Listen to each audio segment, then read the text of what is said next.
అందరికీ నమస్కారం. మీరు వినబోతున్న కథ 'సఖి పెళ్లి నుండి ప్రేమ వరకు' 16వ భాగం. మంజు విషయంలో ఖుషి చేసిన పని గురించి తెలుసుకున్న అర్జున్కి ఆమె మీద మరింత ప్రేమ కలిగింది. ఆమెతో సున్నితంగా ఉంటూ ప్రేమించేలా చేసుకోవాలి అనుకున్నాడే కానీ అతని ప్రేమని వ్యక్తపరచాలనుకోలేదు. ఖుషీకి కూడా అంతే. ఆమె జీవితంలో మొదటి క్రష్ అర్జునే. కానీ తన ప్రేమని తెలియచేయాలి అనుకోలేదు. అతను పక్కనుంటే ఏమీ గుర్తు రావటం లేదు. అతని వశమే చెప్పినట్టు తలాడిస్తోంది. ఎప్పుడైనా ఒంటరిగా కూర్చొని ఆలోచిస్తుంటే డైవర్స్ పేపర్ మీద తీసుకున్న సంతకం గురించి, రాశి గురించి అతని నిర్ణయం ఏంటో అర్థం కాలేదు. అతన్ని అడిగే ధైర్యం లేదు. అతని నుండి దూరం అవ్వాలన్న ఆలోచన లేదు. అతనితో కలిసుండే క్షణాలు ఎన్ని రోజులైనా పర్వాలేదు. ఆ తరుణాన్ని ఆస్వాదించాలి అనుకుంది. అర్జున్ ఇడ్లీని ఒక్కో ముక్క తుంపి తినిపిస్తూ ఉంటే ఆలోచిస్తూ తింటూనే ఉంది. ఇంకా ఎంతసేపు? చాలనవా? ఆకలి నాకు, ఇడ్లీ నీకా అని అర్జున్ అనగానే ఆలోచనల నుండి బయటకొచ్చి ప్లేటు వంక చూసింది. తన కోసం తెచ్చుకున్న ప్లేటు ఖాళీగా కనిపించింది. అర్జున్ ప్లేట్లో ఇడ్లీ కూడా ఒకటి మొత్తం తినేసింది. అది నేను ఇంత తిన్నానా అని ఆశ్చర్యపోతూ ఆ 2 ప్లేట్ల వంక చూసింది. ఈసారి నుండి నీకు ప్రతిరోజు నేనే తినిపిస్తాను. నీకు నువ్వుగా తింటే నాజుగ్గా తిని వదిలేస్తున్నావు. ఈసారి నేను పట్టుకున్నప్పుడు నొప్పొస్తుంది అనకూడదంటే ఇలానే తినాలి. కానీ నా గురించి కూడా ఆలోచించు అని అర్జున్ నవ్వుతూ అనటంతో సిగ్గుపడుతూ తలదించుకుంది ఖుషి. అనుకోకుండా అతని కుడి చేతి చిటికిన వేలికి మణికట్టుకి మధ్య గాయానికి బ్యాండేడ్ పెట్టుండటం చూసి, అరే ఇదేంటి, ఇంతవరకు నేను చూడనిలేదు, ఏమైంది అని కంగారు పడుతూ చేతిని పట్టుకొని చూసింది. అర్జున్ దాని గురించి మాట్లాడదలుచుకోలేదు. అది పక్కన పెట్టు, కాలేజ్కి టైం అయింది. మంజు వాళ్ళు కాలేజ్కి వస్తున్నారా? నేను డ్రాప్ చేయనా అని అడిగాడు. అది చందన కూడా వచ్చేసింది. ముగ్గురం కలిసే కాలేజ్కి వెళ్తాము. అయితే అన్వేష్ అన్నయ్య ఉదయం పెళ్లి గురించి మాట్లాడారు. వదిన కూడా ఒప్పుకుంది. వారం రోజుల్లో చెయ్యాలని నిర్ణయించుకున్నారు. అదే విషయం మీతో మాట్లాడాలని కింద మావయ్య ఎదురు చూస్తున్నారు. అన్ని మాటలు ఖుషి అతనితో మాట్లాడటం అదే మొదటిసారి. అర్జున్ ఆమెను ఆపకుండా చెప్పేది వింటూ అలానే చూస్తున్నాడు. ఆకలితో ఉన్న అర్జున్కి తను చెప్పిందేమీ అర్థం కాలేదనుకుని, మీకు ఆకలిగా ఉన్నట్టుంది, ఇంకో ఇడ్లీ తీసుకొస్తాను అంటూ ఖుషి లెగిసి వెళ్ళబోయింది.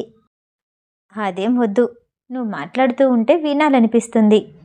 నాతో ఎప్పుడూ ఇన్ని మాటలు మాట్లాడలేదు కదా, ముద్దొస్తున్నావు అని అర్జున్ అనేసరికి కంగారు పడుతూ కళ్ళు పెద్దవి చేసి, ఆ కాలేజ్కి టైం అయింది అంటూ అక్కడి నుండి పారిపోయింది.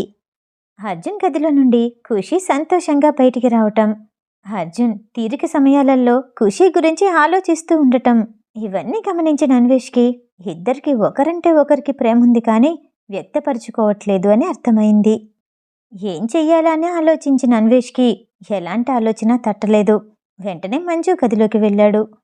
మంజు అతన్ని చూస్తూనే, పెళ్లి వారం రోజుల్లో చేస్తా అన్నారు కదా, ఎందుకిలా వచ్చావు అని అడుగుతూ అతని దగ్గరకు వచ్చింది.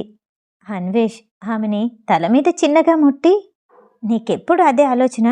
ఇంకో ఇంపార్టెంట్ విషయం గురించి మాట్లాడాలని వచ్చాను. ఏమీ తెలియని వాడిలా అమాయకుడిలా చూశాడు. మంజు ఆశ్చర్యంగా చూస్తూ, నాకెప్పుడు అదే ఆలోచన. నువ్వే కదా ఆ రోజు ముద్దడిగావు. అంతేకాదు, ఢిల్లీ నుండి వచ్చిన తర్వాత ఏం చేసావు? నేను నాన్నకి చెప్తాను, అప్పుడు తెలుస్తుంది ఎవరికి ఎలాంటి ఆలోచనలున్నాయో అని చిన్నగా గొనిగింది. ఆ పని చెయ్యి, వారం రోజులు కాదు 3 రోజుల్లో పెళ్లి చేసేస్తారు అని అన్వేష్ ఆమె బొగ్గగిల్లుతూ అన్నాడు. నాతో గొడవ పట్టానికే వచ్చావా? ఎందుకొచ్చావు? మంజు కోపంగా అడిగింది. నా జిలేబీవి కదా, కోప్పడకు. మీ అన్నయ్య గురించే మాట్లాడాలనొచ్చాను అని గెడ్డం పట్టుకుని బ్రతిమాలాడు. ఏంటి అన్నట్టు ఆమె ప్రశ్నార్థకంగా చూస్తుంటే, అడగాల్సిన అవసరం లేదు, అన్నీ కళ్ళల్లోనే కనిపిస్తున్నాయి. అర్జున్కి ఖుషికి ఒకరంటే ఒకరికి ప్రేమ ఉంది, ఇష్టముంది. కానీ దాన్ని బయటికి చెప్పుకోవట్లేదు. దానివల్లే ఇద్దరి మధ్య ఏదో చిన్న అశాంతి. అవన్నీ మనం తీసేసి ఇద్దరిని కలిపెయ్యాలి. దాని గురించి ఆలోచించు అని అన్నాడు. ఆ ఆడపిల్లలెవరైనా వాళ్ళ ప్రేమ గురించి బయటికి చెప్తారా? అన్నయ్య ఖుషికి చెప్పొచ్చు కదా మంజు ఆలోచిస్తూ అడిగింది. హా, చెప్పొచ్చు. మీ అన్నయ్య గురించి తెలిసి అడుగుతున్నావా? వాడికున్న తిక్క ఎవ్వరికీ ఉండదు. వాడు ప్రేమిస్తాడు, కానీ దాన్ని చెప్పడు. మనమే అర్థం చేసుకోవాలి. అన్న చెల్లెళ్ళిద్దరూ నాకు తలనొప్పిలా తయారయ్యారు అని నుదుర్ని కొట్టుకుంటూ అన్నాడు అన్వేష్. మంజు అతని వైపు కోపంగా చూసింది. రాకాసిలా అలా చూడకు. నువ్వు బెదిరించినంత మాత్రాన నిజం అబద్ధమైపోదు అని గొడవకి సిద్ధమవుతున్నట్టు ముందుకొచ్చాడు అన్వేష్.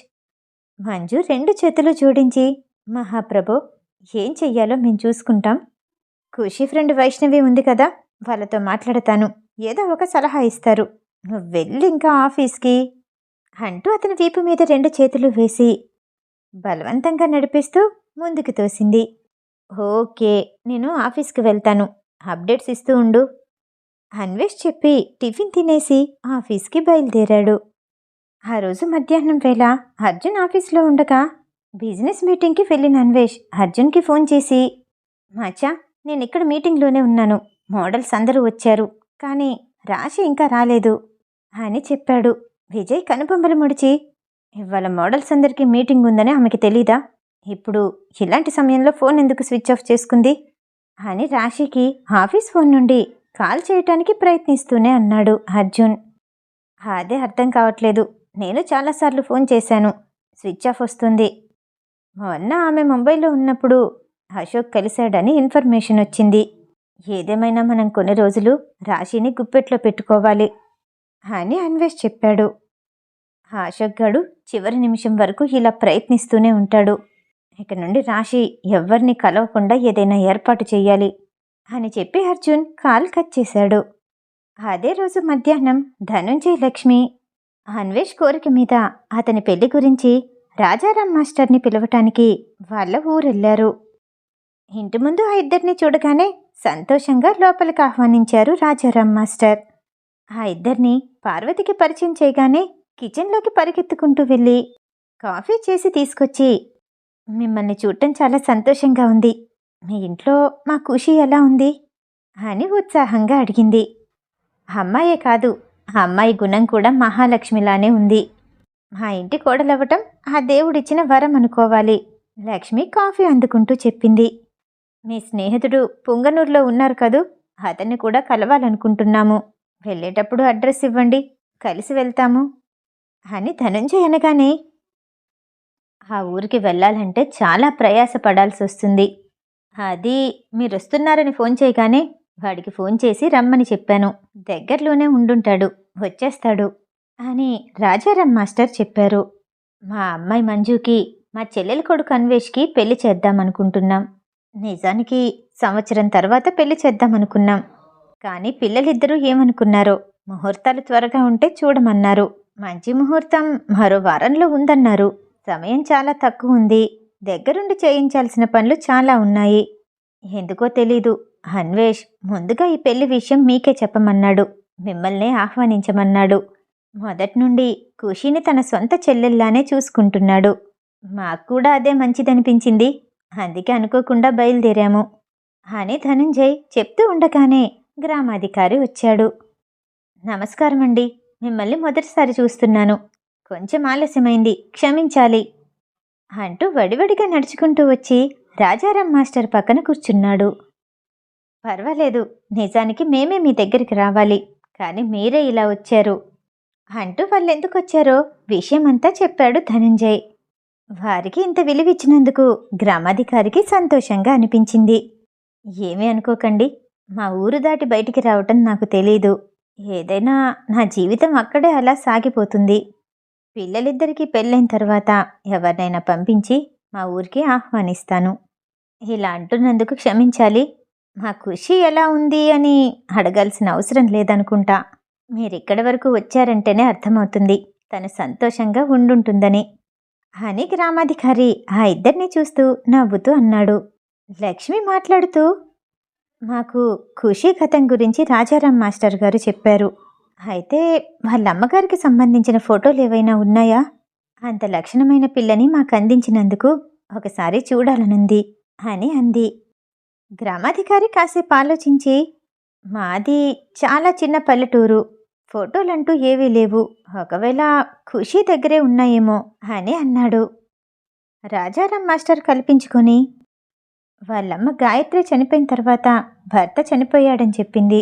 ఏదో ప్రమాదంలో ఉన్నామంటూ కాపాడమంది కాబట్టి నేను ఏ విషయాల గురించి అడగలేదు. కానీ పెద్దింటమ్మాయి, అన్ని విలువలు తెలిసిన కుటుంబం నుండి వచ్చిందని ఆమె మాట తీరు చూసి చెప్పొచ్చు. చనిపోయే ముందు నాకు బాక్స్ ఇచ్చింది. దాన్ని ఖుషీకి వయసొచ్చాక ఎప్పుడు ఇవ్వాలనిపిస్తే అప్పుడు ఇవ్వమని చెప్పింది. పెళ్ళైన తర్వాత అది ఖుషీ చేతికి అందించాను. అది చూసిందో లేదో తెలీదు. బహుశా చూసుండకపోవచ్చు. లేకపోతే ఏముందో నాకు చెప్పేది అని గతాన్ని గుర్తు చేసుకుంటూ ఆలోచిస్తూ చెప్పాడు. మంచి రోజుల గురించి కాసేపు మాట్లాడుకున్న తర్వాత ధనుంజయ్ లక్ష్మి తిరుగు ప్రయాణం అయ్యారు. ఆఫీసులో ఉన్న అర్జున్కి రాశి మీద చాలా కోపం వచ్చింది. కానీ ప్రస్తుత సమయంలో ఆ కోపాన్ని దాచిపెట్టుకోవాలి. లేదంటే ఫ్యాషన్ షోకి ఆమె రాకపోవచ్చు. అర్జున్కి ఆఫీసులో కూర్చోవాలనిపించలేదు. తలనొప్పిగా అనిపించి విసుగ్గా ఇంటికి చేరుకున్నాడు. అతను నుదురు రుద్దుకుంటూ గదిలోకి వెళ్ళటం ఖుషీ చూసింది. కొన్ని యాలికలు వేసి టీ చేసి అతని కోసం తీసుకెళ్ళింది. మొబైల్ చూస్తూ మంచం మీద కూర్చున్న అర్జున్కి ఖుషీని చూడగానే మనశ్శాంతిగా అనిపించి మొబైల్ పక్కకి పెట్టి, ఏంటది అని నెమ్మదిగా అడిగాడు. తలుపు శబ్దం చేయకుండా లోపలికొచ్చినందుకు తిడతాడేమో అనుకుంది ఖుషీ. కానీ ఆశ్చర్యంగా అతను ప్రేమగా మాట్లాడటంతో, మీకు తలనొప్పిగా ఉన్నట్టుంది, అందుకోసం తీసుకొచ్చాను. ఇది తాగారంటే తలనొప్పి తగ్గిపోతుంది. తలనొప్పికి కషాయం కూడా ఉంటుందా అని ఆమె చేతిని పట్టుకొని పక్కన కూర్చోపెట్టుకొని అన్నాడు అర్జున్. ఇది కషాయం కాదు, యాలికలతో పాటు ఇంకొన్ని సుగంధ ద్రవ్యాలు కలిపి చేశాను. మా ఊర్లో ఇలా చేసేవారు అని అతని వైపు చూస్తూ అమాయకంగా చెప్పింది. ఆ కళ్ళల్లో భయం, దాంతోపాటు బాధ్యత, అందులోనే ప్రేమ అన్నీ ఒక్కసారే అర్జున్కి కనిపించాయి. టీ అందుకుని పక్కన పెడుతూ ఆమె భుజాల మీద 2 చేతులు వేసి దగ్గరికి తీసుకుంటూ, మీ ఊర్లో అందరూ డాక్టర్లేనా? ఇంకా ఏ రోగాలకి ఏం మందు కనిపెట్టారు అని నవ్వుతూ అన్నాడు. ఖుషి అతని నుండి కొంచెం వెనక్గా జరుగుతూ, టైం 6 అవుతుంది. అత్తయ్యతో పాటు పూజ గదిలో ఉందామని స్నానం చేశాను. మీరు మురిగ్గా ఉన్నారు అని ఇబ్బందిగా అనటంతో అర్జున్కి నవ్వొచ్చింది. అయితే ఇప్పుడు నేను కూడా స్నానం చెయ్యాలా? ఉండు అంటూ నిల్చుని ఖుషిని భుజాలు పట్టుకుని లేపి అతని బుగ్గని ఆమె బుగ్గకి రాస్తూ నుదురు మీద నుండి మరో చెంప మీద నుండి కిందకి తీసుకొచ్చాడు. ఇప్పుడు చెప్పు, నువ్వు కూడా మురిగ్గా అయిపోయావు, నువ్వు స్నానం చెయ్యాలి అని ఆమెను ఎత్తుకొని బాత్రూంలోకి తీసుకెళ్లాడు. ఖుషి నోరు తెరుచుకొని చూస్తూ ఉండిపోయింది. అక్కడి నుండి తప్పించుకోకుండా అర్జున్ బాత్రూం డోరేసి అడ్డుగా నిల్చున్నాడు. అత్తయ్య పిలుస్తారు, నేను వెళ్తాను. ఖుషి కంగారు పడుతూ అటూ ఇటూ కదిలింది, కానీ బయటకొచ్చే దారి దొరకలేదు. అర్జున్ నెమ్మదిగా తన ఒంటి మీద షర్ట్ని తీసేసి ఆమెకి ఛాతీ కనపడేలా నిల్చున్నాడు. ఖుషి సిగ్గుపడుతూనే చిన్నగా తలెత్తుతూ అతనికి తెలియకుండా చూడటానికి ప్రయత్నించింది. అది గమనించిన అర్జున్కి సరదాగా అనిపించింది. ఆమె భుజం మీద చెయ్యి వేయబోతూ ఉండగా ఆమె చీర కూడా తీస్తాడేమోనని భయపడి చీర కొంగుని గట్టిగా పట్టుకుంది. అర్జున్ ఆమె భుజం మీదుగా చెయ్యి పోనిచ్చి వెనకాలే ఉన్న షవరాన్ చేశాడు. ఇప్పుడన్నీ కనిపిస్తాయి, నేనేది తీయాల్సిన అవసరం లేదు అంటూ ఆమె నడుము చుట్టూ చేతులు వేసి దగ్గరికి లాక్కున్నాడు. ఖుషి ఏదో చెప్పడానికి ప్రయత్నించింది, కానీ కళ్ళల్లో భయం కనిపిస్తూనే ఉంది. అర్జున్ ఆడపిల్లకి సహజంగా వచ్చే భయమే అనుకుని ఆమె పెదాల మీద చూపుడు వేలానిచ్చి ఏమీ చెప్పొద్దు అన్నట్టు ముద్దిచ్చాడు. ఆ ఇద్దరూ ఉన్న పరిస్థితికి తగ్గట్టు అర్జున్ రూమ్లో ఉన్న టీవీలో చెల్లి మూవీ నుండి మనోహర సాంగ్ మొదలైంది. ఖుషి కూడా అతనికి అనుకూలంగా కదలటంతో అతను మైమరిచిపోయాడు. ఆ ఇద్దరి శరీర రాపిడిలో తన పైట ఎప్పుడు జారిందో ఖుషి గమనించుకోనే లేదు. షవర్లో నుండి నీళ్లు రావటం ఆగిపోయేసరికి స్పృహలోకొచ్చింది. అతని చేతులు బ్లౌజ్ హుక్స్ దగ్గరే తచ్చాడుతున్నాయి. అతని ఆవేశాన్ని చూస్తుంటే ఆపడం తన వల్ల కాదని, ఆ దేవుడే చూసుకుంటాడు, ఏది జరిగితే అది జరిగింది అని భయపడుతూనే కదలకుండా నిల్చుండిపోయింది. అర్జున్ ఆమెకి దగ్గరగా జరిగి చెవిలో చిన్నగా, ఖుషి హగ్ మీ బ్యాక్ అని గుసగుసగా అడిగాడు. ఖుషి కళ్ళల్లో భయం కనిపిస్తూనే ఉంది. అటూ ఇటూ తల ఊపింది. నన్నెలా కౌగిలించుకోకుండా ఉంటావో నేను చూస్తాను అంటూ ఒక్కసారిగా ఆమె బ్లౌజ్ హుక్స్ మొత్తం తీసేశాడు. ఖుషీకి వెన్నులో చలతరించినట్టు అనిపించింది. ముందుకొచ్చి అర్జున్ని గట్టిగా హత్తుకుంది. అర్జున్ వేరే లోకంలోకి వెళ్ళిపోయాడు. ఆమె ఆలోచనలని, పరిస్థితిని పట్టించుకునే స్థితిలో లేడు. అతని తడిచాతి మీద వాలిపోయిన ఖుషీకి మత్తుగా అనిపించింది. కానీ అప్పుడే మళ్ళీ షవర్లో నీళ్లు రావటంతో ఉలిక్కిపడి వెనక్కి జరిగింది.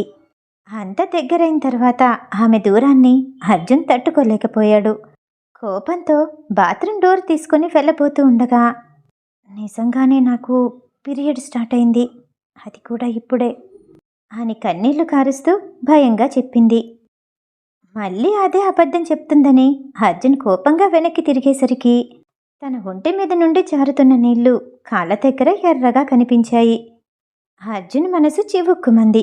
వెంటనే ఖుషి దగ్గరికి వెళ్ళి హత్తుకొని, అప్పుడు అబద్ధం చెప్పావని అలా అన్నాను, నిజం చెప్తే ఎందుకు కోపడతాను? నీ డ్రెస్ ఎక్కడుంది చెప్పు, నేను తీసుకొస్తాను, వెంటనే స్నానం చేసిరా అంటూ బయటికి వెళ్ళాడు అర్జున్. ఖుషి ఏడుస్తున్న శబ్దం వినిపిస్తూనే ఉంది. అర్జున్కి తన గుండెనెవరో పిండేసినట్టు అనిపించింది. పిడికిలి గట్టిగా బిగుస్తూ, ఇంకా నేనేమన్నా అంటానని భయం ఉంటే కిందకి వెళ్తాను, ఫ్రెష్ అప్ అయ్యి బయటకొచ్చి అని చెప్పి కింద హాల్లోకి వెళ్ళిపోయాడు. తన గదిలో నుండి అప్పుడే బయటకొచ్చాడు అన్వేష్. నైట్ డ్రెస్లో ఉన్నాడు. అరే మచ్చా, ఈ ఇంట్లో ఎవ్వరికీ బాధ్యత లేదు, ఏదీ పట్టించుకోవట్లేదు. అలా ఆఫీస్ నుండి వచ్చానా, బాత్రూంలోకి వెళ్తే నీళ్లు రాలేదు, ట్యాంకులో నీళ్ళు అయిపోయినాయి, వేద్దామన్న ఆలోచన ఈ ఇంట్లో ఎవ్వరికీ లేదు. సరే అని ట్యాంక్ నింపాను, స్నానం చేశానో లేదో నీళ్ళన్నీ అయిపోయాయి. అయినా గవర్నమెంట్ ఏం చెప్తుంది, వాటర్ని సేవ్ చేయమంటుంది. మన వాళ్ళు ఏం చేస్తున్నారు, గార్డెన్లో మొత్తం నీళ్లు పడుతున్నారా? ఒక్క మొక్కకి ఒకసారి పడితే సరిపోదా, రోజంతా పడుతున్నారా అని లోడలోడ వాగుతూనే ఉన్నాడు. ఈ సంభాషణంతా వింటూ వచ్చిన భానుమతి, నిన్న సాయంత్రమే ట్యాంక్ నింపామే, గార్డెన్లో కూడా నీళ్లు పట్టలేదు, అలాంటప్పుడు ఎలా అయిపోతాయి అని అనగానే, అయితే ఎక్కడైనా వాటర్ పైప్ లీక్ అవుతుందేమో చూడాలి అని అన్నాడు అన్వేష్. అర్జున్కి మొదటిసారి నీళ్ళు ఆగిపోయి రెండోసారి రావటంతో ఎందుకలా జరిగిందో అర్థమైంది. రెండోసారి నీళ్లు రావటం వల్లే ఖుషీ విషయం బయటపడింది. నైట్కి టిఫిన్ చేశాను రండి అని భానుమతి పిలవగానే అర్జున్ టేబుల్ దగ్గరికి వెళ్ళి గబగబా తినేసి మరో ప్లేట్లో ఖుషీకి నచ్చినట్టుగా చట్నీ, సాంబార్ విడివిడిగా పెట్టాడు. అర్జున్ వింత ప్రవర్తన అన్వేష్కి అర్థం కాక, ఏమైంది, ఇక్కడ తింటే ఏమైనా అంటారా, రెండో ప్లేట్ కూడా నువ్విక్కడే తినొచ్చు అని తన వేలి కొనల్ని చప్పరిస్తూ అన్నాడు. ఇది నాకు కాదు, ఖుషీకి. ఓ, ఖుషీకి కూడా ఇక్కడ ప్లేస్ ఉంది, అదిగో ఆ చైర్లో కూర్చోవచ్చు అన్వేష్ వెటకారంగా అన్నాడు. తను స్నానం చేస్తుంది, మధ్యలో నీళ్ళాగిపోయాయి, ఇంకా బాత్రూమ్ నుండి బయటికి రాలేదు అన్నాడు అర్జున్. హోల్ ట్యాంక్ మొత్తం స్నానం చేసిందా, అయినా ఇదంతా నీకెలా తెలుసు అనుమానంగా అన్నాడు అన్వేష్. ఎందుకంటే నేను కూడా తనతో పాటే ఉన్నాను. అర్జున్ అనుకోకుండా చెప్పి టిఫిన్ ప్లేట్ తీసుకొని వేగంగా నడుస్తూ తన గదికి వెళ్ళిపోయాడు. అన్వేష్ నోరు తెరుచుకొని ఉండిపోయాడు. ఏంటేంటి, ఇద్దరూ కలిసి స్నానం చేశారా, అందుకే ట్యాంక్ నీళ్ళు అయిపోయాయా? ఇడియట్, ఇలా కనిపిస్తాడు కానీ ఎంత పని చేశాడు, ఇంకా ఏదైనా అడుగుతానని వెళ్ళిపోయాడు. నా చెల్లిని ప్రశాంతంగా ఏ పని చేయనివ్వట్లేదు, స్టూపిడ్ అని కోపంగా తిట్టుకున్నాడు అన్వేష్. అర్జున్ గదిలోకి వెళ్ళేసరికి ఖుషి ఓ మూలగా చాప మీద బెడ్షీట్ పరుచుకొని కూర్చొనుంది. ఆమె మొహం చూస్తూనే అర్థమవుతుంది బాగా ఏడ్చిందని. అర్జున్ టిఫిన్ ప్లేట్ తీసుకొని ఆమెకి ఎదురుగా కూర్చొని, ఎక్కడెందుకు కూర్చున్నావు, మంచం మీద పడుకుందురా అంటూ పిలిచాడు. ఈ టైంలో అలా మంచం మీద పడుకోకూడదు, మా ఊర్లో పద్ధతిదే, అందరికీ దూరంగా ఉండాలి అని ఇబ్బందిగా చెప్పింది. నాతో ఈ విషయం మాట్లాడటానికి ఎందుకంత ఇబ్బంది పడుతున్నావు? నాకు దీని గురించి అంతగా తెలియదు కానీ బాధ ఉంటుందని తెలుసు. కడుపు నొప్పిగా ఉందా, హాట్ ప్యాక్ తీసుకురానా అడిగాడు అర్జున్. ఖుషీకి నొప్పిగా ఉంది అంటే అతనికి ఎందుకు బాధగా అనిపిస్తుందో అర్థం కాలేదు. అలాంటిదేమీ వద్దు, నొప్పి తగ్గిపోతుంది. మాకందరికీ ఇలాంటివి అలవాటే అంది ఖుషి. అర్జున్ ఆమెకి టిఫిన్ తినిపించబోతుంటే వద్దంటూ మారం చేసింది. ఈ టైంలో ఓపికండదంట, తింటేనే శక్తి వస్తుంది, కొంచెం తిను అని బ్రతిమాలాడు అర్జున్. నిజంగా తినాలని లేదు, వామిటింగ్స్ అయ్యేలా ఉంది, కడుపు నొప్పిగా ఉంది అని ఖుషి అనగానే ఆ టిఫిన్ ప్లేట్ పక్కకి పెట్టి ఖుషి పక్కనే కూర్చొని భుజాల మీద చేతులు వేసి దగ్గరికి తీసుకున్నాడు. ఆ స్పర్శ ఖుషికి కొత్తగా అనిపించింది. అర్జున్కి కూడా తనకి తానే కొత్తగా అనిపించాడు. ఎవరిని ఎప్పుడూ బ్రతిమాలలేదు, ఎవరితో ఇలా ప్రవర్తించలేదు. అందరికీ ఇలానే ఉంటుందా అడిగాడు అర్జున్. అలా ఏం లేదు, ఒక్కొక్కరిది ఒక్కో ఒంటి తీరు. కొందరికి నొప్పి వస్తుంది, కొందరికి అలా ఉండదు. ఖుషి అంత దగ్గరగా ఉండి మాట్లాడుతుంటే అర్జున్కి తృప్తిగా అనిపించింది. ఎన్నో రాత్రులు రాశితో గడిపాడు. అది శారీరక అవసరం తీరటమే కానీ ఎప్పుడూ ఇంత తృప్తిగా అనిపించలేదు. ఈ అమ్మాయి నా పక్కనుంటే ఆ అవసరం కూడా లేదనిపిస్తుంది అని తనలో తనే అనుకుని ఖుషి నొప్పిని మరిపించేలా ఏదైనా మాట్లాడాలి అనుకున్నాడు. తింగరి పిల్ల, నన్ను చూస్తే భయపడటం మానేసి నీ గురించి తెలుసుకోవాలనుంది, ఏంటో చెప్పు అర్జున్ అనగానే ఖుషికి ధైర్యంగా అనిపించింది. తను చిన్నపిల్లగా ఉన్నప్పటి నుండి గతం మొత్తం చెప్పింది. అయితే ఆ జిగ్గుగాడి నుండి తప్పించుకోవటానికి నన్ను బలి చేసావన్నమాట అని నవ్వుతూ అన్నాడు అర్జున్. సారీ, నా స్వార్థం కోసం నేను అలా చేయాల్సి వచ్చింది.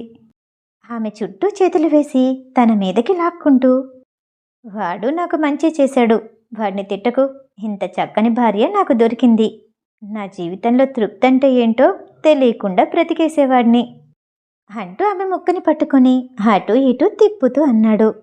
ఖుషి మొబైల్లో టైంని చూసి రాత్రి 12 అయింది, ఇంక పడుకుందామా అని అనటంతో ఖుషి పక్కనే తను దుప్పటి పరుచుకొని ఆమెని పట్టుకొని కిందే పడుకున్నాడు. మిగతా కథ తరువాయి భాగంలో. ఈ కథ వింటూ మీకు నచ్చినట్టయితే లైక్ చేసి సబ్స్క్రైబ్ చేయండి. మళ్ళీ రేపు కలుద్దాం. నమస్తే.